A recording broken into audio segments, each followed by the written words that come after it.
Good afternoon, everyone. And look, action speaks louder than words. And tomorrow, the American people will finally have a chance to judge for themselves whether Senate Republicans are truly committed to supporting and protecting IVF. If they do, they will join us in passing the pro-family, pro-freedom, common-sense bill I introduced with Senators Murray and Booker, the Right to IVF Act. By now, we've all witnessed the hypocrisy of Senate Republicans running to cable news stations proclaiming their love of IVF. Then, once they step away from the TV cameras, doing absolutely nothing to ensure that it remains legal nationwide or becomes more affordable for American families.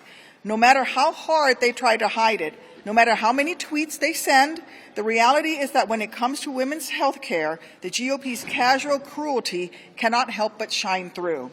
We saw this in February when they actually blocked passage of my legislation that would have simply established a right for all Americans to access assistive reproductive technologies, including IVF. Like arsonists opening a fire insurance business after they've set fires and that insurance doesn't actually cover fire damage, a couple of Republicans even proposed a messaging bill with the goal of misleading Americans into thinking that the GOP wants to protect IVF. In reality, of course, their legislation would do nothing to address the very tangible threat that IVF clinics and patients are facing right now.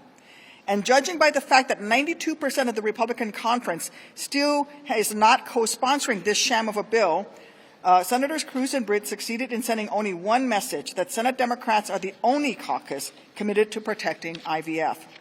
To me, one of the most offensive parts of all of this is that along the way, the GOP is treating the American people as if they aren't smart enough to see through this web of lies and deceit.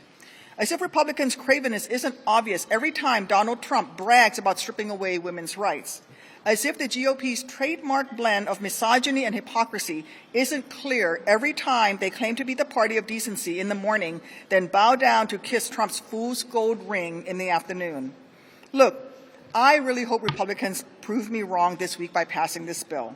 I hope that when we get to the floor tomorrow, they will surprise us, that they will show they actually give a damn about women in this country, that they will at long last turn their empty words into action and actually help us protect access to IVF. But after months of lies, it's on them to prove that to us. It's on them to make us truly believe that they care as much about defending women's health as they do about getting invites to Mar-a-Lago. It should be simple. My Republican colleagues, if you support IVF, support our Right to IVF Act.